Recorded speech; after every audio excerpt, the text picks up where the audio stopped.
Dans votre édition des locales, dès le mois de janvier, Castres sera la ville la moins chère de France pour les PV de stationnement.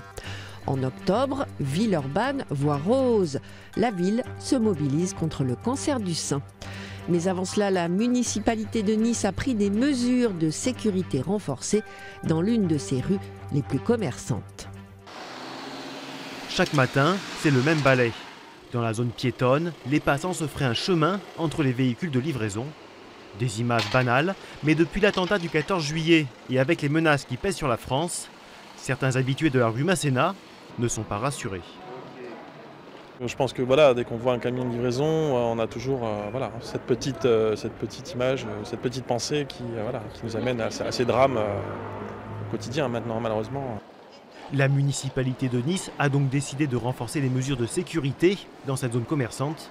De nouvelles bornes d'accès ont été installées et des agents contrôlent chaque véhicule. Objectif, réguler plus efficacement les flux de voitures. Pour faire respecter ces nouvelles règles, les patrouilles de police municipale ont également été augmentées. Il y avait eu avec le temps des règles qui étaient moins appliquées, moins bien comprises, des dispositifs qui avaient besoin d'être réévalués, remis au goût du jour. Et puis il y avait aussi un besoin d'accompagner les commerçants pour que eux, rassurés, puissent rassurer aussi leur clientèle. C'est un tout. Et pour rassurer cette clientèle, 17 commerces, comme ce restaurant, se sont équipés d'un bouton d'alerte. Une simple pression permet d'entrer en contact avec le centre de supervision urbain. Si on a un problème, il faut juste appuyer sur le bouton. Il n'y a pas d'alarme qui se met en route, mais tandis que de l'autre côté, la police, ils nous entendent très bien. Ils entendent très bien tout ce qu'on dit. Et ils peuvent savoir si c'est un truc urgent, si c'est un truc qu'on peut un peu mettre de côté. Ces mesures vont être renforcées. À partir du 1er janvier, les horaires de livraison vont changer. Il ne sera plus possible de décharger les marchandises après 10h30. En octobre, toute la France se mobilise contre le cancer du sein. Villeurbanne est très engagée dans cette campagne de sensibilisation du dépistage et ça se voit partout dans la ville. En octobre, Villeurbanne voit rose. Depuis quelques années, le centre-ville arbore fièrement sa couleur contre le cancer du sein et pour promouvoir le dépistage. Les commerçants, chacun à leur manière, y participent, mais peu finalement osent afficher ces photos de bustes féminins. Vous n'avez pas hésité à mettre une photo de femme au sein nu dans votre vitrine? Bah oui, je trouve ça pas du tout dérangeant. Maintenant, on n'a plus de tabou par rapport à ça, je trouve. Et c'est original et ça peut faire sourire. Dans ce commerce de produits cosmétiques naturels, cet engagement allait de soi. Je vous offre un bracelet à chacune. Ainsi. Octobre Rose, pour moi, c'est d'autant plus important que j'ai été concernée personnellement par l'événement cancer du sein. Donc je sais que le dépistage est fondamental puisque le cancer du sein c'est un des cancers les mieux soignés pour les femmes, mais il faut être au courant, il faut aller montrer ses seins si j'ose dire et cette action elle est dans cet objectif-là. Donc toute mon équipe est concernée, on n'est que des femmes ici. Expo, opération de sensibilisation sur les marchés et aussi cours de Zumba. La mairie veut ainsi rendre ce combat visible dans la ville et festif car l'enjeu local est important. À Villeurbanne, on a un taux de dépistage du cancer du sein qui est très inférieur aux moyennes régionales et aux moyennes nationales. Notamment dans certains quartiers, on a vraiment un taux de dépistage qui est autour de 35%, alors que la moyenne, c'est plutôt 50%. Donc pour nous, c'est un vrai enjeu de santé publique d'encourager les femmes à aller faire ces dépistages organisés du cancer du sein. Et il n'y a pas d'âge pour y participer.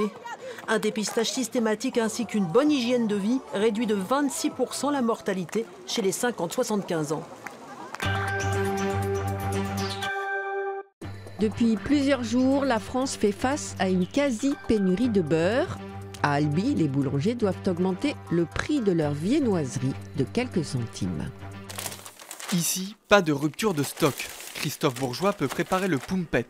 La recette est simple, 5 kg de pâte et 1 kg de beurre. Un produit essentiel donc qui a néanmoins vu son prix grimper de 10 à 15% durant ces 6 derniers mois. C'est passé de 80-90 € et là j'en suis à 100-103 € le carton de 10 kg.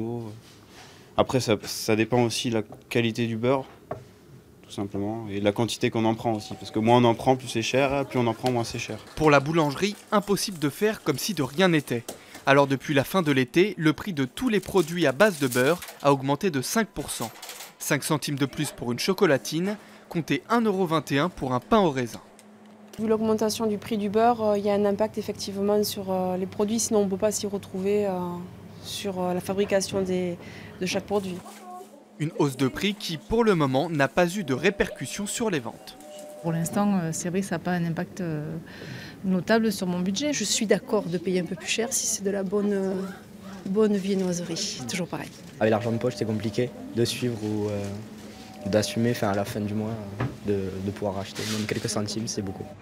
Le beurre coûte plus cher et il se fait rare. Ici à Albi, la pénurie ne passe plus inaperçue désormais dans les rayons des supermarchés qui ont du mal à se faire livrer. Enfin, dès le mois de janvier, les communes fixeront les tarifs des PV de stationnement. Des augmentations sont à prévoir un peu partout, sauf à Castres, la ville la moins chère de France en matière de contravention. 10 €, voilà le futur tarif des PV de stationnement castrais au 1er janvier 2018. Une baisse de prix record en France, là où la plupart des villes de l'Hexagone ont décidé de l'augmenter. C'est vrai que bon, quand on prend un PV pour 5 minutes, c'est plutôt embêtant, quoi. Donc 10 €, bon, ça peut aller, quoi. Je pense que ce sont plutôt oui, les tarifs des horodateurs qui seraient à revoir plutôt que la diminution des contraventions. Si tous ne sont pas convaincus, cette diminution est avant tout souhaitée par la municipalité pour redynamiser le centre-ville, de plus en plus déserté par les automobilistes. On est dans une ville moyenne avec des difficultés économiques pour une partie non négligeable de la population et donc la volonté de la part de la municipalité de s'adapter à cette réalité plutôt que d'essayer d'envoyer des signaux que venir en centre-ville pour les automobilistes c'est la galère. La librairie d'Anne Valette est entourée de places de stationnement payants. Et avec cette baisse du prix des PV, elle espère voir ses clients y passer plus de temps. On nous dit souvent, vite, j'ai pas payé, je veux pas prendre un PV. Ça peut être que du positif en fait. Pour Géraldine Rouquette, conseillère municipale de l'opposition, la désertion du centre-ville ne vient pas du prix des PV, mais de la privatisation des parkings castrais depuis 2003. Déjà, on est passé de 1800 places de stationnement à peu près 700. Stationnement en ville, et ensuite il y a les tarifs qui effectivement pour quelqu'un qui a une petite course à faire en centre-ville peuvent être gênants. Reste à savoir si le PV à petit prix ne va pas favoriser la fraude ou l'effet des voitures ventouses. Réponse en 2018.